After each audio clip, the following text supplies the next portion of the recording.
Imagine a place where time has stopped. A place where nature has proclaimed its dominance over man's creations. A place that, at first glance, seems like a post-apocalyptic scene from a science fiction movie.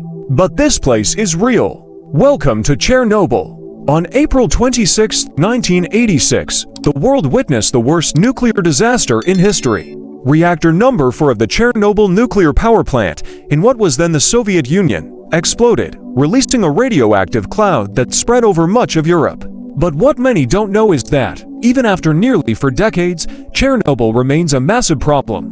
Why? Let's dive into this radioactive mystery. First, let's talk numbers. Before the accident, the city of Pripyat, built to house the plant's workers, had a population of around 50,000 people. Today, it's a ghost town. The exclusion zone around Chernobyl covers approximately 1,000 square miles. That's larger than Luxembourg. And here's a chilling fact. This area is estimated to remain uninhabitable by humans for the next 20,000 years. But what makes Chernobyl still so dangerous today? The answer lies at the heart of the destroyed reactor. There, hidden beneath tons of concrete and steel, lies a sleeping monster, the corium. This molten mass of nuclear fuel, concrete, and metal remains highly radioactive. If exposed, it could trigger a new catastrophe. It's like we have a sleeping dragon, and no one knows when it might wake up. And here's something few people know. The sarcophagus, the original structure hastily built to contain the radiation, was deteriorating. In 2016, a new structure called the new safe confinement was slid over the old sarcophagus. This new arch, the size of 2 football fields and taller than the Statue of Liberty, is designed to contain the radiation for 100 years. But what happens after that? No one is sure. Speaking of radiation, did you know there are hot spots in the exclusion zone where radiation levels are still extremely high?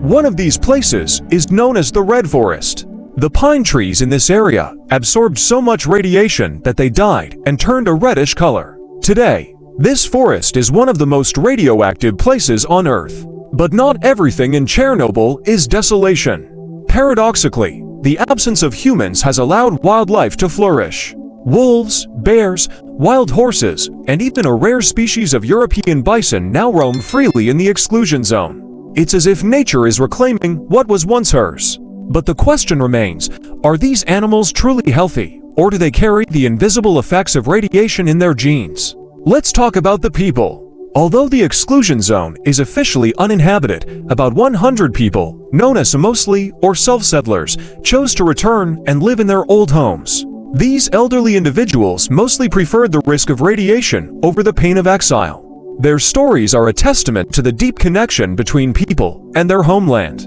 And what about the long-term effects on human health? This is a controversial issue. Officially, 31 people died as a direct result of the accident. But some experts estimate that the actual number of deaths caused by Chernobyl's radiation could reach 16,000 or more. The increase in thyroid cancer cases in children is one of the most well-documented effects. Now, let's talk about something truly frightening, the elephant's foot. In the basement of the destroyed reactor, there's a massive molten nuclear material that looks like an elephant's foot. This formation is so radioactive that standing near it for just 30 seconds would be fatal. It's like staring at the face of nuclear death. But Chernobyl is not just a local problem. Radioactive contamination knows no borders. Traces of the accident have been detected in nearly every country in the Northern Hemisphere. This reminds us that the consequences of a nuclear disaster can be truly global. And here's something to keep you up at night. There are other nuclear plants around the world with designs similar to Chernobyl's. While they have been modernized and have improved safety systems, the ghost of Chernobyl still haunts the nuclear industry. Speaking of ghosts, Chernobyl has become a dark tourism destination. Thousands of people visit the exclusion zone every year. Is it safe? Well, guides say that a short visit exposes you to less radiation than a transatlantic flight. But still, it's a vivid reminder of the power and danger of nuclear energy. A fascinating aspect of Chernobyl is how it has become a living laboratory for scientists. Biologists study how plants and animals adapt to high levels of radiation. Physicists monitor the degradation of radioactive materials. And ecologists observe how ecosystems recover in the absence of human interference. It's as if the tragedy opened a unique window into science. But what about the future? Some visionaries propose turning the exclusion zone into a massive solar energy park. Others suggest it could become a world-important nature reserve. But the truth is, the fate of Chernobyl remains uncertain. One of the most pressing issues is the management of radioactive waste.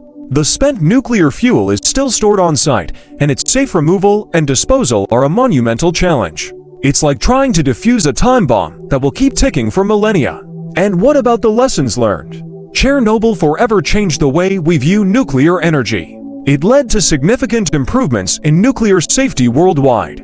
But it also made us question, is the risk worth it? There's also the cultural aspect.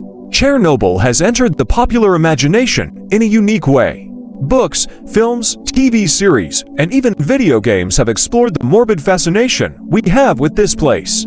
It's as if Chernobyl has become a symbol of our deepest fears about technology and disaster. A little discussed aspect is the long-term psychological impact on the people affected by the disaster. Entire generations grew up with the stigma of being Chernobyl's children. The constant fear of radiation-related illnesses, the loss of their homes and communities, the trauma of sudden evacuation. These are wounds that do not heal easily. But perhaps the most intriguing aspect of Chernobyl is how it makes us reflect on time. The half-life of some of the radioactive elements released in the accident is tens of thousands of years. This means that Chernobyl will remain a problem long after our current civilization has disappeared. It's a grim reminder of how our actions today can echo through the millennia. And so, Chernobyl remains a radioactive enigma, a constant warning of the dangers of nuclear technology when things go wrong. It's a place where the past, present, and future intertwine in complex and frightening ways. As the world moves forward, Chernobyl remains frozen in time, a monument to human ambition and its unintended consequences. It will continue to be a massive problem for generations, a silent but powerful reminder of the power we have to shape and potentially destroy our world. As we conclude this journey through the fascinating and terrifying world of Chernobyl, one thing is clear: its story is far from over. New chapters are being written every day as scientists, politicians, and ordinary citizens struggle to understand and deal with the lasting consequences of this disaster. And you, what do you think? Is Chernobyl a warning or an opportunity? A disaster or a testing ground? A place to be feared or studied? The answers may not be simple, but one thing is certain: Chernobyl will continue to intrigue, scare, and fascinate us for a long time. If you want to keep exploring the mysteries of Chernobyl and other fascinating places in our world, don't forget to subscribe to the channel. We have many more intriguing stories to share with you. Until next time, and remember, reality is sometimes stranger and scarier than fiction.